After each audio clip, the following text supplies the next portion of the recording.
Summary of Braiding Sweetgrass by Wall Kimmerer. Introduction. Save more bees, plant more trees, clean our seas. We see a number of motivational slogans like these on eco-friendly t-shirts. And indeed, these pithy messages are great reminders that climate change is one of the most pressing issues of our era.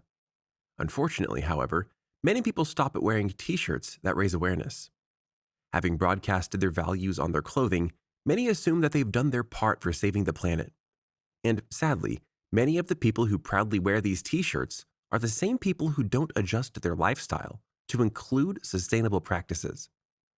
This is certainly bad, but it pales in comparison to those who ignore climate change altogether. So what can we do? How can we get everyone on board to create a truly sustainable future? How can we give our planet what it needs?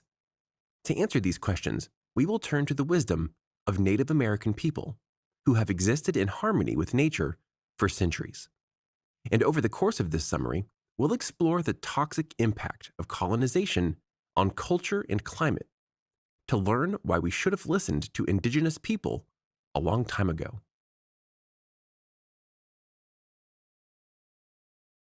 Chapter 1. Torn Between Two Cultures. You might assume that the author's research on the sustainability practices of indigenous tribes is the result of interviews or an anthropological study. But the author is actually Native American herself. Her family is from the Potawatomi tribe. The Potawatomi are an Algonquian Native American people in the Great Plains, Upper Mississippi River, and Western Great Lakes region.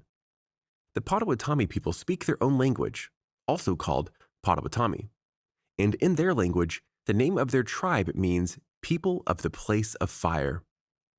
Like other Native American tribes, the Potawatomi have a rich cultural history that has been all but destroyed through decades of colonization and abuse by white oppressors.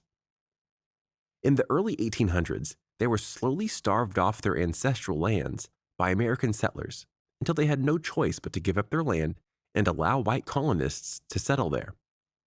Once they had given up control, they were quickly marched out of the state and onto reservations in a manner very similar to the notorious forced relocation known as the Trail of Tears. Given this painful history of colonization and oppression, it's unsurprising that the Potawatomi people would cling to their ancestral heritage and be suspicious of white American culture. As a result, the author often felt that she was torn between two worlds. She soaked up the native traditions and oral history of her grandmother and felt compelled to honor and embrace her heritage. But as an American kid growing up in New York, she also felt tremendous pressure to be normal and fit in. While this is a difficult balance for every child to strike, the pressure is certainly more intense for children who are being raised in two different cultures. The author felt that this strain was especially difficult because her two cultures were polar opposites. The dichotomy was especially obvious when it came to cultural attitude towards food and farming. For example, her Potawatomi family taught her about the importance of gratitude, sustainability, and reciprocity. They believe that people and nature are interconnected in a mutually beneficial relationship. So when you are kind to the environment, you are also being kind to yourself and vice versa. They also believe that human beings have a moral obligation to show gratitude for nature's bounty. For example, if you enjoy wild berries or grains that you have grown or harvested yourself, you should be kind to nature and express gratitude for what you have enjoyed. In practice, this might mean that you plant a seed as a gesture of thanks or do something else that encourages nature to flourish. Modern America, by contrast, is primarily interested in what it can take. Although we are seeing an increase in efforts to give back to nature and respect the planet, we have an overabundance of food waste, fast fashion, and deforestation. Rather than thanking the planet for what it gives us, we are violently taking what we want and giving little in return. Having noticed this catastrophic disparity between the values of her two worlds, the author began to think critically about the values of her native people. When you compare the two cultures, attitudes, and values, it's certainly easy to see which is preferable. And that's why Kimmerer thinks it's time that we normalize Native American sustainability practices. Chapter 2 Sustainability through Reciprocity. Now that we've examined some of the core values of the Potawatomi, it's time to take a closer look at how these values would affect our lives in practice. The author believes that a shift in our attitude towards nature and our relationship with it would be the biggest step in the right direction. Because, as you can see from the previous chapter, our entire outlook would be different if we viewed ourselves as being in a mutually beneficial relationship with nature. In this respect, our relationship with the planet would be much like our relationship with a romantic partner or a friend. In either scenario, it's widely accepted that being selfish is a bad thing. No one wants to invest in a relationship where one person takes without giving anything in return. So, if we thought of ourselves as doing that to the planet, how would it impact our worldview? What would we stop doing? What practices would we implement instead? For example, many people think of recycling as being an extremely environmental friendly practice, and indeed it is. But often, we do the bare minimum when it comes to recycling, and behave as though we expect to receive a trophy for our sacrifices and sustainability. This example shows exactly how skewed our worldview can be, because it's highly unlikely that we would condone the attitude in our relationship with another person. For example, if you gave your boyfriend a kiss or remembered his birthday, would you think, wow, I'm the world's best girlfriend? Probably not, right? Rather, you'd understand that you were doing the bare minimum, and that you should really up your game. Instead of doing the bare minimum, you would probably think that you should do more to show that you love and appreciate him. And that's exactly how we should approach our relationship with the earth. The Potawatomi understand this, and they put this into practice through many facets of their everyday lives. One example can be seen through a tradition known as the honorable harvest. A honorable harvest is founded on the principle that the earth does not exist solely for human consumption. Other animals and plants depend on nature for survival as well. The Potawatomi believe that you must respect this balance if you want to live in harmony with nature. So when they grew crops, the people only harvested half of what they grew. The half was used to feed their families. The other half was used to feed the wild animals and plants who lived in the area and depended on the availability of crops and fertile soil to grow. In doing so, the Potawatomi believe that they are giving back to nature and thanking the land and other animals by acknowledging their mutually beneficial relationship. This practice is not mandated by the government or enforced in any way.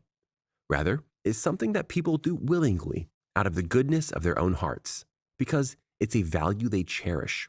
And having considered the example, the author posits that modern American society should introduce similar practices. Although we currently have no such laws on the books, Kimmerer argues that we shouldn't have to make this practice a legal statute. Instead, what if we simply showed other people the importance of being kind to the planet, as we are kind to one another? What if this was something people wanted to do? If we could orchestrate a shift in our cultural mentality and view sustainability practices as an act of kindness, then we wouldn't try to pat ourselves on the back for simple acts like recycling. And we wouldn't waste our time trying to legislate practices that many people wouldn't follow anyways. Instead, we would willingly engage in sustainability through a sense of reciprocity. And rather than snatching resources from the earth, we could revolutionize our attitudes about what we need and what we have a right to take from nature. That's why the author posits that the concept of reciprocity is key to conceptualizing our relationship with nature. By definition, reciprocity means the practice of exchanging things with others for mutual benefit, especially privileges granted by one country or organization to another. And whether we think about it in those terms or not, we already rely heavily on the concept of reciprocity in other facets of our lives. For example, as previously mentioned, most of our human relationships are centered around an equal balance of give and take. We share our resources, our support, and our knowledge with others. We give freely of our time, energy, love, and friendship. When we learn something new, most of us understand that we should take the opportunity to enrich someone else's life by teaching them that skill. And in return, others do the same for us. In fact, our earliest lessons about life are shaped by the concept of reciprocity. As early as preschool, we learn that sharing is caring. We are taught to do unto others as you would have them do unto you. And from these lessons, we glean a clear message about the world. If we are kind, others will be kind to us. If we do the right things, other people will do the right things too. We think of this when we offer someone our seat, when we hold the door, when we say please or thank you. We think of this whenever we do something that we would want others to do for us. So why can't we think about this when it comes to our relationship with nature?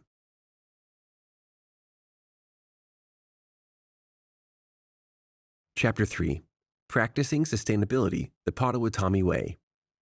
In the previous chapter, we established that a shift in our attitude is the first big step for implementing sustainability practices. But now it's time to take a look at the other things we should do.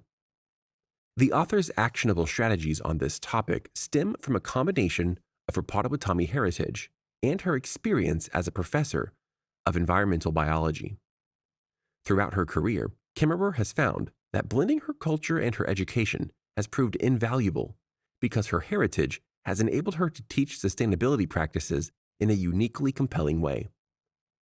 Drawing on her grandmother's teachings about reciprocity and the honorable harvest, the author typically invites her students to truly go out and engage with nature. Rather than learning about it from the textbook, she encourages them to get their hands dirty in her very own garden and witness the interconnected life cycle of plants, animals, and humans for themselves.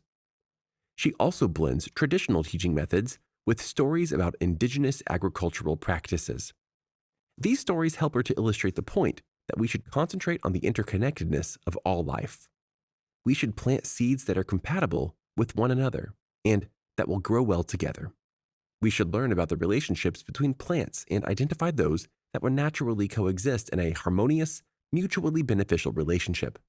And by allowing plants to flourish and protect each other, we could eliminate toxic and unsustainable practices like covering our crops in harmful pesticides. And above all, we can pass our wisdom to the next generation. This is perhaps the most vital lesson of all because our future depends on our children. No one is born with an unkind view of the earth, just as no one is born racist.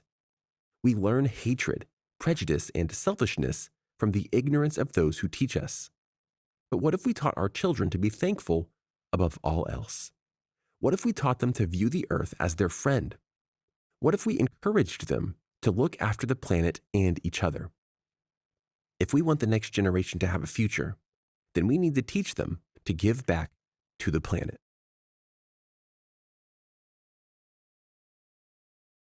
Final summary.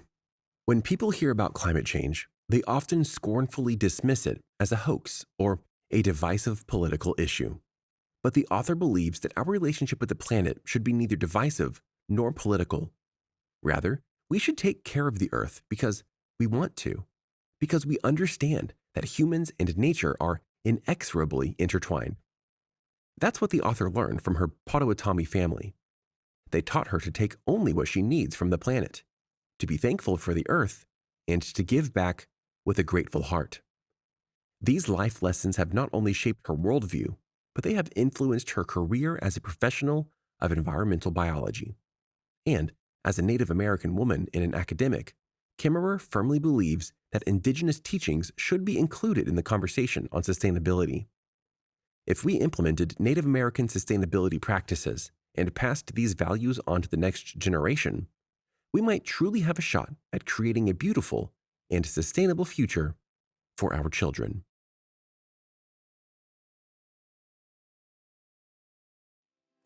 Did you like this audiobook summary? Click the like button now to support our channel and click subscribe if you want to get notified each time we post a new free audiobook summary on YouTube.